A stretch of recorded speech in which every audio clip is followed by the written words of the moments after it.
My name is Joel Pereda. I'm a licensed contractor here in the state of California, certified in the Building Performance Institute, and I'm a building analyst. I'm also the owner of Enzo Building Solutions.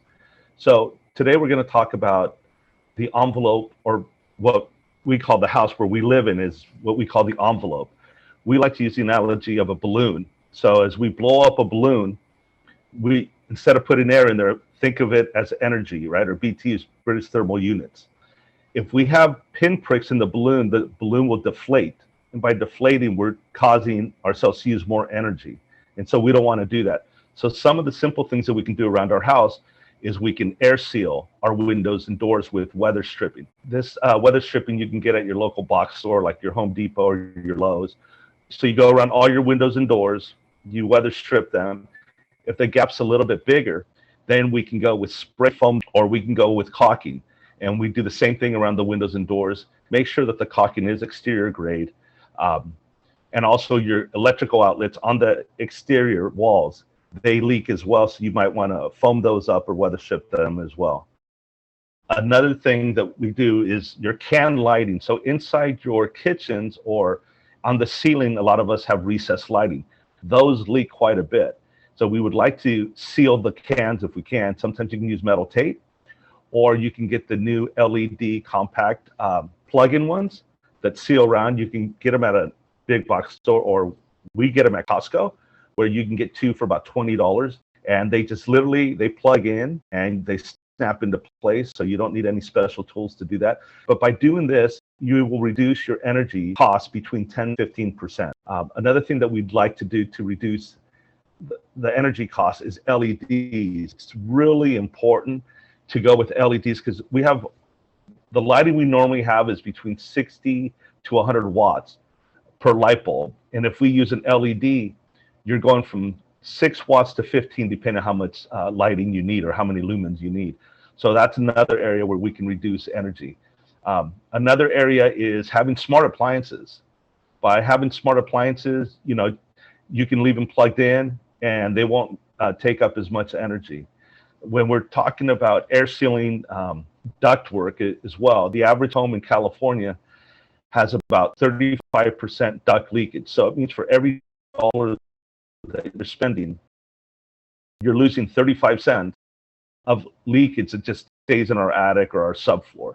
And so by air sealing the HVAC system, we can save quite a bit of energy. And going back to the envelope, and I should have mentioned, if we add all the holes up in a house before we do our air sealing, they would be about the size of a hula hoop. So you could imagine that when you're air conditioning a house or you're heating your home, it would be like having a window fully open, right? If we were in our car and we turned on the air conditioner and somebody had the back window down, they'd probably get slapped in the head for having it down, right? We want to raise it. What's the same thing that we want to do in our house? Before we turn on that equipment, let's reduce the holes that we have, or in other words, tighten up the envelope of the home. And by doing that, we can get back to, like I said earlier, the 10 to 15% of energy reduction. Thank you so much, Joel. We're going to open up questions to the rest of the Magenta House team. Joel, if I'm buying new windows, is there something with regard to a frame? Is there a particular type of frame that you would recommend for the best air sealing? Yeah, so this is it's a touchy subject only because vinyl is a very good product, although it's a petroleum-based product, but it's very cost-effective. So it is petroleum-based. We would like people to use resin or wood or fiberglass, but those are about twice as much money. In terms of performance, they're all going to perform pretty close to one another. So let's say you have the average person has a 3 foot by 4 foot opening, right? Like a single or double hung, the ones that go up and down. If you were to install a vinyl window or have it installed, you're looking at a price range between $400 to $600. Okay. If it was to be resin or fiberglass, you're looking at $700 to $1,000, but they will both perform the same, because what you really want to look at is the glass, or the IG unit, integrated glass. And what we're looking for is we want to make sure that you're using low E. We want to make sure that it has argon gas, right? And it meets our Title 24, it's Title 24 compliant. That's what we're really looking for in a window. The type of window, the case for example, is a tighter window than a single hung or a double hung, but then that adds cost. So when I look for windows and I do an energy audit, I try and tell my clients to go with a dual pane, low E, argon filled IG unit, integrated glass, and then they can decide on if they want to go with the fiberglass, a resin, or a metal in some cases, but now you're talking even more money. But for dollar, it's very difficult to beat a vinyl window in terms of cost. Thank you. You mentioned energy audits. I assume you mean home energy audits. I've heard they're expensive. Can you tell us a little bit about them? What they would cost and what Sure. So, who to go to for that? yeah, so there's different types of energy audits or energy assessments. Some people don't like the word audit. I don't mind it, but some people prefer assessment. It depends how deep of an assessment you want to have. If you have thermal imaging done with a blower door test, a duct test, a CO test, and so forth, you're looking at approximately $500 to $800, and then you'll get a 20 to 25 page report on how your house performed. Right? There's that's one type. Another type that you can do, and I think that I would love to see more homeowners do it, is a simple checklist of about 20 to 25 simple questions that you can have on a questionnaire. For example, 1, are my windows sealed properly? 2, are my doors sealed properly? 3, HVAC equipment, is it in my closet or is it in the attic? Is my house insulated? You know, the walls. A lot of people don't know if the walls are insulated or not. You could just take an outlet plate on an exterior wall. Do not use metal, use plastic, but you would just poke in there. You would feel if there's any insulation or not. If we insulate a house, the attic and the walls, you would use your HVAC about 75% less than a house that's not insulated. This is one of the key things that people need to understand. You as the owner of your home know more about that building because you live there than I will or any other expert who comes in and is there for 3 to 4 hours. So when we do an energy audit with the client, you really are the expert, and we're just coming in and filling in some of the areas. But it's imperative that you're there for the testing because you know your house better than anybody else. Joel, going off of Amy's question about windows, I often am living in apartments and I find that my windows seem to leak a lot. Is there anything I could do as an apartment owner? So there is a company in Oregon. There's other companies out there, but this is not that cheap. But they build like a plexiglass that has like a foam ring around it.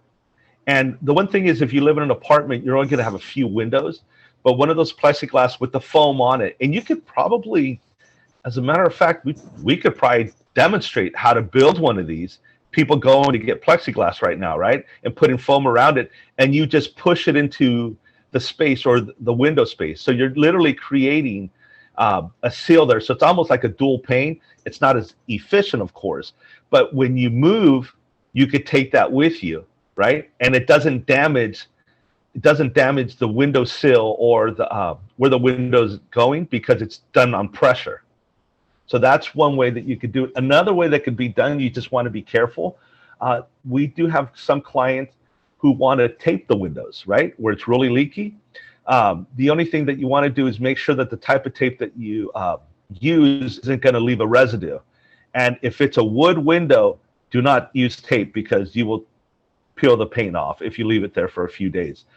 If you do have wood windows, there is a way that you can use double-sided tape. This takes a little bit more time, and there's YouTube videos, but you can take double-sided tape, then put plastic over the top, and then to get out the wrinkles, use a blow dryer, and it'll make the film taut, so you can see through it. It's not like looking through glass, guys, but it does work, and it will keep your home warmer in wintertime. Current home is being ventilated by little bits and pieces of space that add up to a hula hoop, and I close all of those off. Where will my air that I breathe in the room come from?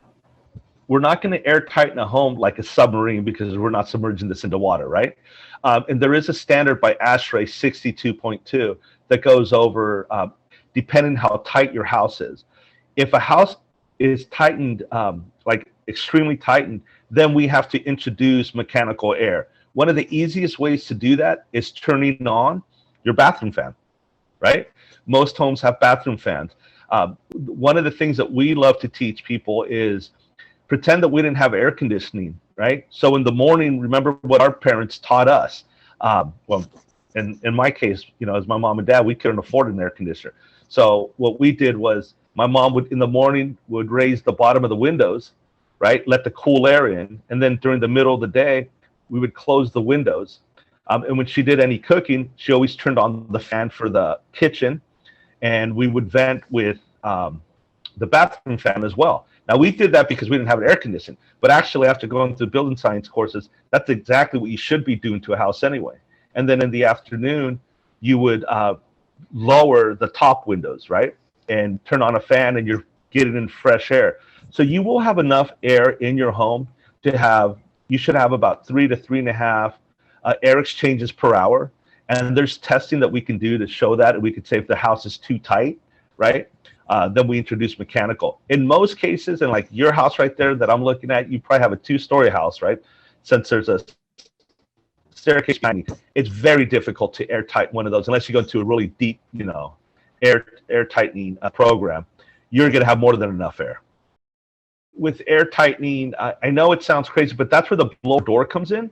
And so when we get to your house, if you have a say a 2,000 square foot home, the blower door number that we want to see, right, when we're testing is about 2,000 CFM. And the CFM is a cubic foot per minute, or think of a basketball of air, right? So we want to have about 2,000, or 1-to-1 would be equal. If we go below the 1-to-1, then that's when the ASHRAE number comes in and the house is too tight. And obviously we don't want a house that, you know, have a house that's so tight that if you're cooking something that's not very good, or someone uses the restroom and there's no fan, where is that smell going to go, right? So those are all the kind of things to consider. An incredible appliance that's out there right now is made by Panasonic. It's called the Whisper Fan. You can pick them up on Amazon or other big box stores, anywhere between $100 to $200. And it'll move about 80 to 120 CFM per minute, in other words, right? And with that, you don't have to turn on your air conditioner. So if inside your house you're at 80 degrees and outside you're at 72 because you were cooking and you forgot to turn on the fan for the kitchen hood, all you have to do, range hood, just turn on the Panasonic Whisper Fan, and you can put those on timers. Those use very little watts. They might run on 5 to 10 watts, incredibly efficient. And they're doing the same work that a air conditioner does, but for maybe 1/100th of the energy that is used. And so that's another way that we vent homes. So you can introduce that if you'd like. And that's even installed, you can probably get one installed for $400 to $500. Joel, so I'm just interested in what you're saying there. So whenever you're talking about that and you say, you mean your house inside that the temperature could be 80? Right. But a lot of you times have this, but it feels like what? Let's say a lot of times when we get home, unless you have a smart thermostat, when we get home, it's been a warm day, right? You're in the valley. You get home, you're like, dear God, it's 88 degrees in here, right? But at 7 or 8 o'clock, it's already outside 75 degrees. So let's open up that house and vent it, right? And get that nice cool air to come in. And not only that, you're creating a wind, a soft breeze by doing that. And by creating a soft breeze, it feels like it's 2 degrees lower than it actually is. That's why fans work. When we're underneath a fan, it's not getting any cooler in that room, but it feels like it's getting cooler because we're underneath the fan, right? But a fan, this is one of the reasons we don't like fans, is if you're not directly underneath the fan, you're in that room, you're actually heating a room. In winter, that would be cool, but in summertime, you're just making your air conditioner work even harder by using that fan. So those are things that we try and do. But the Whisper Fan it's an amazing fan. Anytime we do any retrofits, deep retrofits, we always install the fans in all the bathrooms, for the exception of a bathroom that's near a kitchen. There you want kind of a loud fan, right? And a solid door so people don't hear what's going on. But those most definitely, they're one of the most efficient ways that you can cool a house.